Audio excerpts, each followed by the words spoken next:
Continuamos aquí en Negocios en Imagen y bueno, vamos a platicar en los próximos minutos sobre la protección de datos personales. Tenemos a Jorge Sales Boyoli, socio fundador del bufete Sales Boyoli en la línea. ¿Cómo estás, Jorge? Muy buenas tardes.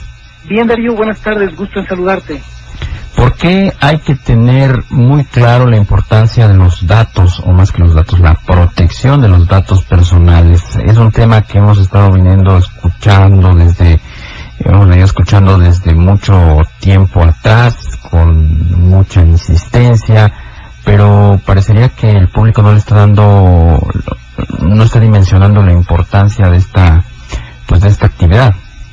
Sí, es correcto, Darío. Mira, la primera razón por la que debemos tener en cuenta y darle importancia a este tema es porque ya existe una ley que regula justamente la protección de datos y el manejo de datos personales. Desde julio del 2010, el Poder Ejecutivo, el Presidente de la República, hizo pues público a través del mecanismo que hay para esto, que es el Diario Oficial, una ley, que es la Ley Federal de Protección de Datos en posesión de los particulares. Esta ley, Darío, viene a romper con aquel viejo paradigma donde se decía, a veces legalmente, a veces no tanto, que una persona tenía bases de datos, y recordarás que incluso pues eran motivo de comercio, ¿no?, las bases de datos, y era frecuente escuchar que alguien podía vender una base de datos, siempre que estas eran datos de particulares, eran perfectamente comerciables y era legalmente válido comerciar con ellas. No así bases públicas como la del IFE, que de repente se encontró en algún mercado negro, recordarás también. Sí. Pero, Darío, este paradigma se rompe con esta nueva ley y establece que el dueño de los datos es el propietario, es la persona cuyos datos se están manejando. Ya no es el dueño de la base de datos el que puede hacer con lo que quiera con esa información. Se convierte ahora en el responsable de la información, pero no en el dueño. Después de la ley, en 2010, aparece un reglamento más de un año después, Darío, que viene a llevar a detalle todas estas disposiciones, y este reglamento se publica en diciembre del año pasado, del 2011. Y entonces viene aquí una moda, que parece ser una moda que llegó para quedarse. Todos creemos que no se trata de un renave, y esta moda es una moda que viene desde Estados Unidos. Brasil ha trabajado en ello, España ha trabajado en ello. De hecho, nuestras legislaciones de las que platicamos son una réplica de la legislación española, y lo que buscan es garantizar la privacidad y el derecho a la autodeterminación informativa de las personas. Este es un poco el tema.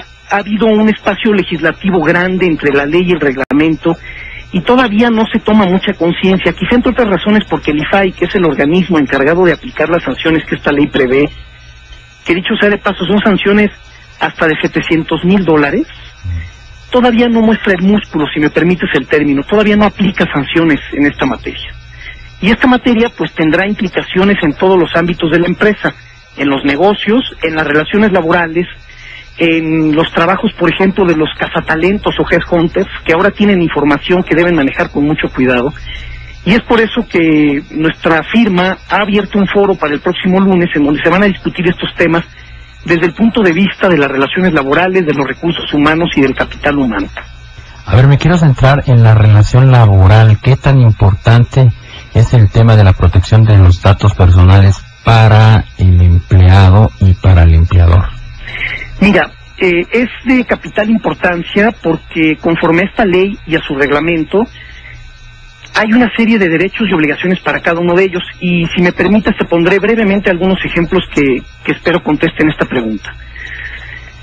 El primero de ellos, un posible empleador, un posible patrón que quiere contratar a un trabajador. En ese momento ese trabajador es un candidato, y entonces ese empleador toma el teléfono y llama al anterior empleador del candidato, al anterior patrón, para pedir referencias. Esto es algo muy común, como tú sabes, ¿no? Y entonces llaman para pedir referencias, y el anterior patrón no podría legalmente dar referencias ni buenas ni malas de ese trabajador si no cuenta con una autorización del trabajador. Esa es una de las implicaciones y una de las importancias. Estaría violentando esta ley el expatrón que da referencias de un trabajador sin la autorización del trabajador. El sentido común podría decir que si un empleado necesita el trabajo, es muy probable que no se oponga a su autorización. Pero ¿qué hay cuando un empleador decide dar malas referencias de un trabajador? Al amparo de esta ley estaría violentando esta legislación. Ese es uno de los ejemplos. Otro de los ejemplos son las famosas listas negras, que la Ley Federal del Trabajo ya prohíbe, Darío, desde hace más de 40 años. Y prohíbe que se ponga en el índice a los trabajadores, es decir, que se pongan en alguna lista negra para que no se les contrate o se les prive de algún derecho laboral.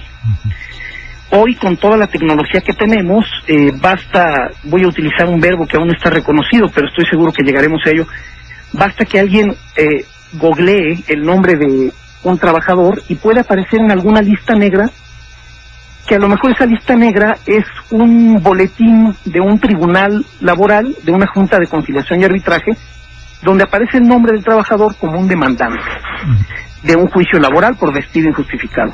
Probablemente ese empleador que estaba pensando contratar a ese trabajador decida no hacerlo por el simple hecho de que aparece en una lista de esta naturaleza. Ese trabajador tendría derecho a que su nombre fuera suprimido de esa lista y en su lugar aparecieran unos asteriscos. Esta es otra de las implicaciones, por ejemplo, a la que nos enfrentamos. Las empresas, como tercer ejemplo, suelen tener áreas de recursos humanos que celebran juntas de intercambio con otras áreas de recursos humanos de otras empresas, y lo que hacen es intercambiar currícula, intercambiar datos de trabajadores. Eso está prohibido, o debería estar prohibido. Exactamente, al amparo de esta ley, podría violentar esta regulación si no hay la autorización de los dueños de la información, de los titulares de la información. ¿Qué pasa con los headhunters, que los mencionabas hace un momento?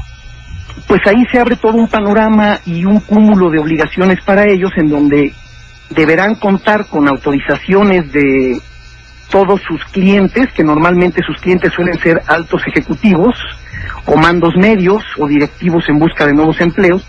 Deben tener autorización de todos ellos para circular sus datos. Y deben separar, según esta ley, los datos que la ley denomina personales de los datos personales sensibles, porque la ley clasifica esto. Entonces, en esencia, se necesitan redocumentar muchas relaciones del ámbito laboral y de los recursos humanos para justamente no violentar estas nuevas disposiciones. Bien, pues te agradecemos, Jorge Sales Boyoli, socio fundador del bufete Sales Boyoli, pues que nos abras un poco más el panorama en torno a este tema de la protección de datos. Entonces, es el 21 de mayo, ¿verdad? Este seminario que ustedes organizan. Es correcto, Darío, y si me permites, me gustaría regalar 2 cortesías para tu audiencia, y que acudan a este seminario el próximo lunes, el 21 de mayo. Es un seminario de 8 a 1, tendremos autoridades de la Secretaría del Trabajo y del IFAI, entre otras personalidades que están dispuestas a discutir estos temas en un foro pues muy interesante. Basta que tú nos indiques quiénes son los afortunados y nosotros encantados de recibirlos por ahí. Muchas gracias, pues luego nos ponemos de acuerdo. Muchísimas gracias, Jorge Sales. Hasta luego. Hasta pronto. Gracias. Ya hacemos una pausa y regresamos.